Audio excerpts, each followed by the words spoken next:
Hey everyone, myself Pujita Sharma and I am first professional MBBS student at Lakhimpur Medical College. So now only 22 days left for NEET 2024. अगर इस साल मैं NEET का preparation कर रही होती और ये नीट 2024 अगर मैं भी देती तो मैं क्या करती। आज सुबह मैं जब उठी मेरी तबीयत ठीक नहीं था, फिर भी मेरा दिल नहीं किया कि मैं चुपचाप ऐसे बैठूं, क्योंकि लास्ट ईयर नहीं उसके पहले वाले जो मेरे ड्रॉप्स थे उसमें मेरा ये वाला जो लास्ट 20 डेज या एक महीने वाला या 15 डेज वाला फेज था वो बहुत ज़्यादा घटिया जाता था। मतलब इस टाइप का जैसा स्ट्रेटजी होना चाहिए सिलेक्शन के लिए वो वाला स्ट्रेटजी मेरा नहीं होता था, मैं टाइम वेस्ट कर देती थी, इसीलिए मेरा सिलेक्शन रुक जाता था।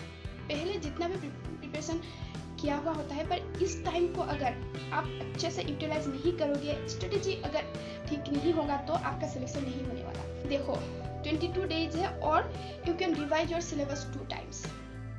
मैं फिजिक्स का बात नहीं करूँगी क्योंकि देखो फिजिक्स मेरा वीक था, तो फिजिक्स में तो बस मैंने यही किया था कि मैंने कुछ चैप्टर सिलेक्ट कर लिए थे जो मैंने अच्छे से पढ़े हुए हैं, तो बस मैंने उसी को किया था। मतलब मेरा सिलेबस कंप्लीट नहीं था फिजिक्स में। और ऑनेस्टली स्पीकिंग मुझे फिजिक्स में कुछ 70-80 मार्क्स मिले थे, फिर भी आज मैं मेडिकल कॉलेज में ही हूँ क्योंकि मेरा स्ट्रेटेजी ठीक था। मैंने क्या किया था, बायोलॉजी और केमिस्ट्री में पूरा स्कोर किया था, एकदम अच्छे से उसका पूरा सिलेबस कंप्लीट किया हुआ था, इसलिए मैं आज मेडिकल कॉलेज में हूँ। तो आपका अगर इस टाइम पे फिजिक्स ठीक नहीं है, मतलब आपका कॉन्फिडेंस नहीं है फिजिक्स में, तो इट्स ओके, आपका सिलेक्शन नहीं रुकेगा। अगर आपका बायोलॉजी और केमिस्ट्री स्ट्रॉन्ग है और अभी 22 डेज बाकी है और अभी आप 2 बार पूरा केमिस्ट्री और बायोलॉजी का सिलेबस 2 बार रिवाइज कर सकते हो। आपके पास दिन में कितने घंटे हैं, 24 आवर्स है, तो आप बस आपका स्ट्रेटेजी लास्ट मतलब ये 22 डेज का स्ट्रेटेजी आपका यही होना चाहिए कि आपके पास 24 आवर्स से 6 आवर्स सोने के लिए, मतलब 6 आवर्स से कम तो आपको नहीं सोना है, मतलब उससे कम नींद से तो आई थिंक नहीं होगा, मतलब इतना नींद तो लेना है क्योंकि आपको बाद के 18 घंटे तो आपको काम करने हैं, तो आपको 6 आवर्स तो सिर्फ लेना ही है। उससे ज़्यादा अगर किसका रिक्वायरमेंट है तो वो ले, मतलब जितना आपका रिक्वायरमेंट है उसके हिसाब से आपको सोना है। आप पढ़ाई में अभी इस टाइम पे जैसे कॉम्प्रोमाइज़ नहीं कर सकते, उसी तरह से आपका नींद में भी आप कॉम्प्रोमाइज़ नहीं कर सकते, ये बात याद रखना। उसके बाद 6 आवर आप स्लिप करें, उसके अकॉर्डिंग आप थोड़ा इंक्रीज भी कर सकते हो, आपका रिक्वायरमेंट कितना है। मैंने ऐसे किया हुआ था कि 6 आवर स्लिप, फिर उसके बाद 6 hour biology, 6 hour chemistry and 6 hour physics, यही था मेरा लास्ट ईयर का टाइम टेबल। सोने के बाद जितना टाइम होता था मैं पढ़ाई में डिवोट करती थी। मतलब ऐसा नहीं है कि मैं बैठ के पढ़ती रहती थी, पर आप शायद बिलीव नहीं करोगे, मैं जब टॉयलेट जाती थी तब क्या करती थी, जो मैं प्रैक्टिस किया हुआ मेरा रफ कॉपी में मैं प्रैक्टिस करती थी लिख के, वो एक पेज में फाड़ के फिर पॉकेट में लेके जाती थी और टॉयलेट में भी उसको देखती रहती थी और फिर उसके बाद उसको मैं डस्टबिन में फेंक देती थी। तो मैंने ऐसे यूटिलाइज किया है। मैं जब खाना खाती रहती थी कुछ रिवाइज करती थी, मतलब इस टाइम पे आपके दिमाग में पढ़ाई के अलावा कुछ आना ही नहीं चाहिए। और ऐसा नहीं है कि मैं ब्रेक नहीं लेती थी, उस टाइम में पढ़ाई से भी मतलब पूरा कट ऑफ हो जाती थी ब्रेन, क्योंकि अभी 22 डेज है और आप मतलब अच्छे से पढ़ूंगा सोच के फिर 2 दिन 3 दिन ऐसे मतलब पूरा दिमाग में एनी टाइम अगर पढ़ाई का चीज़ सोचते रहोगे तब फिर 2-3 दिन में आप एग्जॉस्टेड हो जाओगे। तो 10 मिनट 15 मिनट या हाफ एन आवर आपको पूरा पढ़ाई से कट ऑफ होना है। और उसके लिए मैं क्या करती थी, हनुमान चालीसा पढ़ती थी, मैंने प्रीवियस वीडियो में बताया हुआ है। और उसके अलावा मेरा कुछ करके दिमाग से पढ़ाई का चीज़ दूर होता ही नहीं था, मतलब थोड़ा डर एंजाइटी होता ही रहता है, जो भी काम करो सिर्फ पढ़ाई के बारे में दिमाग में होता था।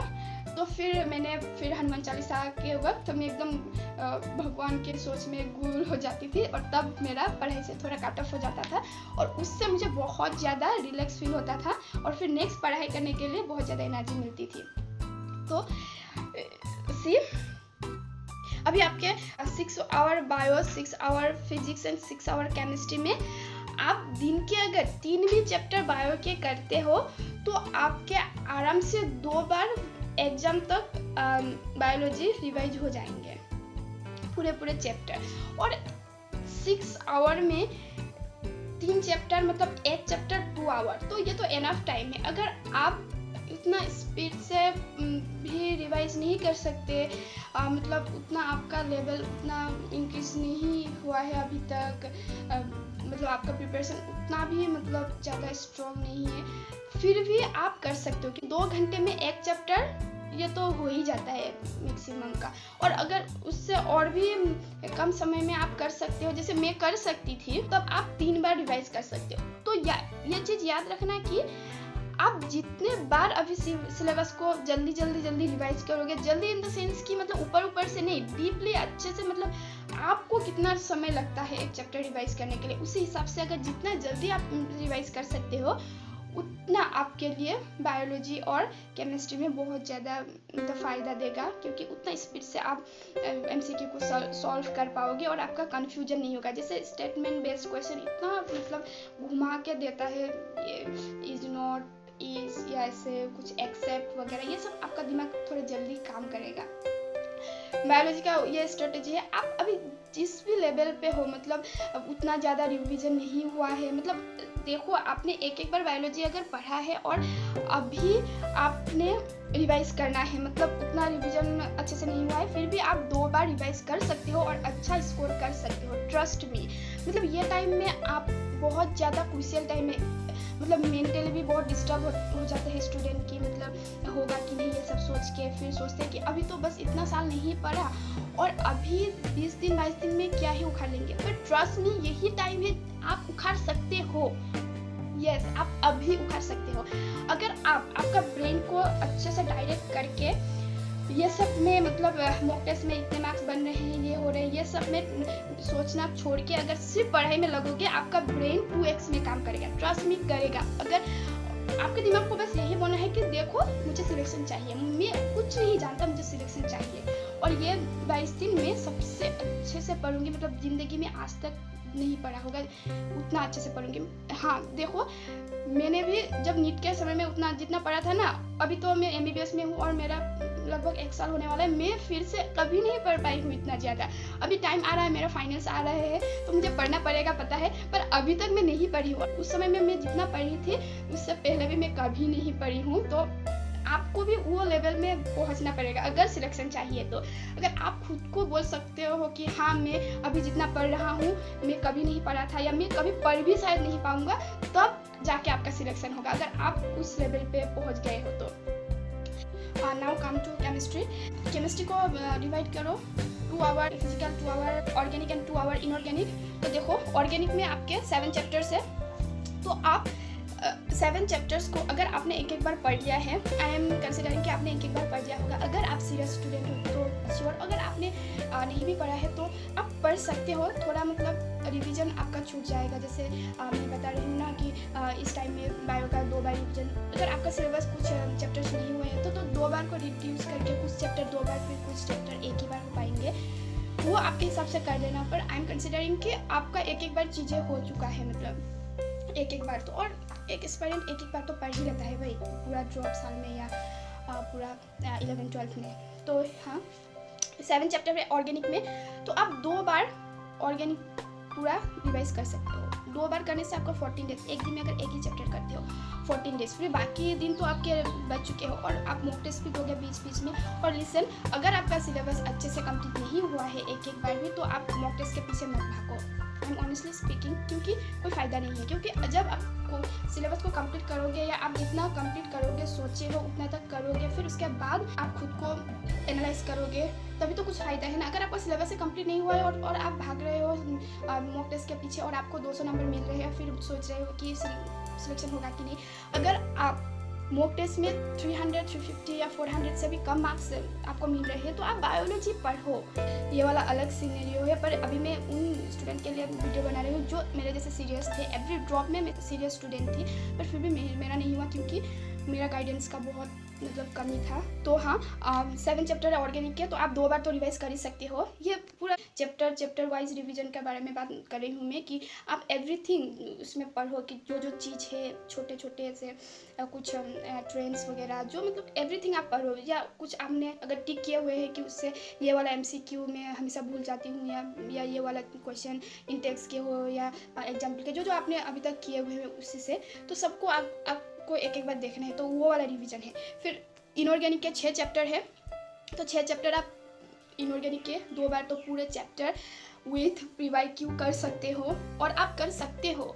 मतलब आप सोचते होंगे कि मैं शायद नहीं कर सकूँगा, इतना दिन में तो इतना ही हुआ, बस एक ही बार चैप्टर हुआ है, तो 20 दिन में कहाँ 2 बार होगा, पर आप ट्राई तो करो, होता है। मतलब मैं भी सोचती थी प्रीवियस ड्रॉप्स में कि हाँ नहीं होगा शायद, तो मैं नहीं करती थी, पर जब मैंने लास्ट ईयर सोचा कि हाँ मैं कर सकती हूँ, और मैंने जब किया तो हाँ मेरा हो गया और सिलेक्शन भी हो गया। फिर उसके बाद फिजिकल में 8 चैप्टर्स है, तो 8 चैप्टर भी आप 2 बार आराम से रिवाइज कर सकते हो, दिन में एक चैप्टर करके। फिर अगर आपका मॉक टेस्ट भी होता है बीच बीच में 2 दिन के गैप में, जैसे है शेड्यूल, तो वो होने से भी मतलब आपका हो जाएगा। एक दिन में एक चैप्टर करके अगर आप 2 बार रिवाइज करोगे तो 16 डेज, और 16 डेज फिर 22 डेज है बाकी, तो और 6 डेज तो रह गए, उसी में मॉक टेस्ट का दिन मतलब करके, मतलब आप बस करते जाओ ऐसे। तो आपको मिनिमम करना है, मतलब पूरा सिलेबस को 22 डेज में आपको 2 बार रिवाइज करना है, और आप आराम से कर सकते हो। और जिसका स्पीड ज़्यादा है, जिन्होंने ऑलरेडी चैप्टर्स को अच्छे से रिवाइज किया हुआ है, तो वो लोग तो और ज़्यादा रिवाइज कर सकते हैं, और ज़्यादा मॉक टेस्ट दे सकते हैं, तो ऐसे आप कर सकते हो। और सबसे इम्पोर्टेंट चीज़, 2 बजे से 5 बजे तक आपको नहीं सोना है। अभी 22 दिन है, दिमाग को एक्टिवेट करो उस टाइम के लिए, वो आपका सुपर प्रोडक्टिव टाइम होना चाहिए। हो सके तो मॉक टेस्ट दो, जिस दिन मतलब नहीं दे रहे हो उस दिन आप जो टॉपिक, आप जैसे बायोलॉजी के जो 3 चैप्टर आप करने वाले हो, उस चैप्टर के MCQ को जब आपने बायोलॉजी पढ़ने को अलॉट किया है उस टाइम पे मत करो, उसको रख के फिर 2 से 5 बजे तक का टाइम में करो। फिर फिजिक्स के भी, केमिस्ट्री के भी ऐसे करो। बस अभी पढ़ना है, सोना है और खाना है, नहाना है, बस ये सब मतलब जो चीज़ मतलब करना है वो सब करना है। उसके अलावा कुछ करना तो नहीं है, साथ ही कुछ सोचना भी नहीं है। और ओवर थिंकिंग के लिए आपको बहुत टाइम मिलेगा भाई, नीट के बाद तो रिजल्ट तक आप ओवर थिंकिंग ही करते रहना। बस अभी आपको संभाल लेना है खुद को और पढ़ाई करना है।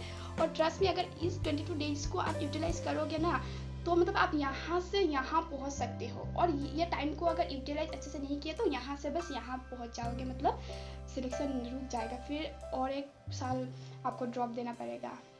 तो बस इस टाइम को मतलब एकदम रिलैक्स्ड होके बस अच्छे स्ट्रेटेजी के साथ चलते जाना है 22 दिन अच्छे से खुश होके। क्योंकि आप इसे सोचो ना कि आप जो सपना देख रहे हो वो पूरा होने जा रहा है 22 दिन के बाद। अब ज़्यादा नहीं पढ़ना पड़ेगा, बस 22 दिन पढ़ना पड़ेगा, ऐसे सोचो।